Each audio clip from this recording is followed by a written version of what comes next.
সকলোৱে জানে যে ছিংগাপুৰত সেই অনুষ্ঠান পাতিছিলে, নৰ্থ ইষ্ট ফেষ্টিভেলটো পাতিছিলে ভাৰত চৰকাৰৰ এক্সটাৰ্নেল এফেয়াৰ্ছ ডিপাৰ্টমেণ্ট, আমাৰ পবিত্ৰ মাৰ্ঘেৰিটাই পাতিছে। এতিয়া পবিত্ৰ মাৰ্ঘেৰিটাক তদন্তৰ আওতালৈ ননাকে কি তদন্ত হ'ব আপোনালোকে নিজে কওক। সেই নৰ্থ ইষ্ট ফেষ্টিভেলত অসমৰ মুখ্যমন্ত্ৰীৰ পত্নী ৰিণিকী ভূঞা শৰ্মা ডাঙৰীয়ানীয়ে তাত গৈ অনুষ্ঠান পৰিচালনা কৰিছিলে তেওঁৰ সংস্থাটোৱে, ফেশ্বন শ্ব'। আৰু জুবিন গাৰ্গৰ মৃত্যুৰ পাছতো সেই ফেশ্বন শ্ব' চলি আছিলে বুলি যি অভিযোগ আহিছে, সেই তদন্ত কেনেকৈ কৰিব যদিহে অসম চৰকাৰে তেওঁলোকক তদন্তৰ আওতালৈ নানে? আপোনালোকে কোনোবাই দেখিছে নেকি যে জুবিন গাৰ্গে ক'ত পুৰি খাইছিলে, পুৰি খোৱা দোকানখনৰ মানুহজনক মাতি আনিছে তদন্ত কৰিবৰ কাৰণে?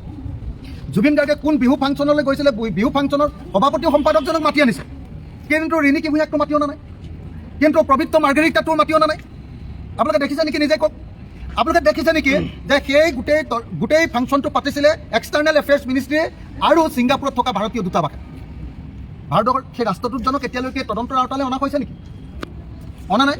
তাৰমানে এই এনকুৱাৰী এটা ভেকু ভাওনা, আৰু এই এনকুৱাৰীৰ জৰিয়তে কেতিয়াও কোনো পধ্যে অসমে জুবিন গাৰ্গৰ পৰিয়ালে আৰু আমি যিবিলাক মানুহে জুবিন গাৰ্গক ভাল পাওঁ সেই মানুহবিলাকে কেতিয়াও কোনো পধ্যে ন্যায় নাপায়। আৰু সেইকাৰণে আমি আজি এনকুৱাৰী কমিশ্যনৰ ওচৰত আমাৰ এফিডেভিট দি, আমাৰ শপতনামা উইথ নটাৰী কৰি দি আমি চৰকাৰক এনকুৱাৰী কমিশ্যনক কৈছোঁ যে এই তদন্ত ভুল হৈছে, আৰু এই শুদ্ধ তদন্ত কৰিবৰ কাৰণে আমাৰ জুডিচিয়েল এনকুৱাৰী কমিশ্যনে আপোনাৰ SITক তেওঁলোকৰ তদাৰকীৰ ভিতৰত তদন্ত কৰাবৰ কাৰণে বাধ্য কৰাব লাগে। নহ'লে চাৰ্জশ্বিট দিলেও আৰু সেই চাৰ্জশ্বিটটোত হত্যাকাণ্ড বুলি দিলেও, আৰু সিদ্ধাৰ্থ শৰ্মা বা শ্যামকানু মহন্তক যদি হত্যাকাৰ বুলি লিখিও দিয়ে, তথাপিও তেওঁলোকে চাৰ্জশ্বিট দিয়াৰ লগে লগে মুকলিকৈ ক'ব, তেওঁলোকক কোনো ধৰি ৰাখিব নোৱাৰিব, কেৱল ইলেকশ্যনলৈকে ৰাখি থ'লেই নহ'ব।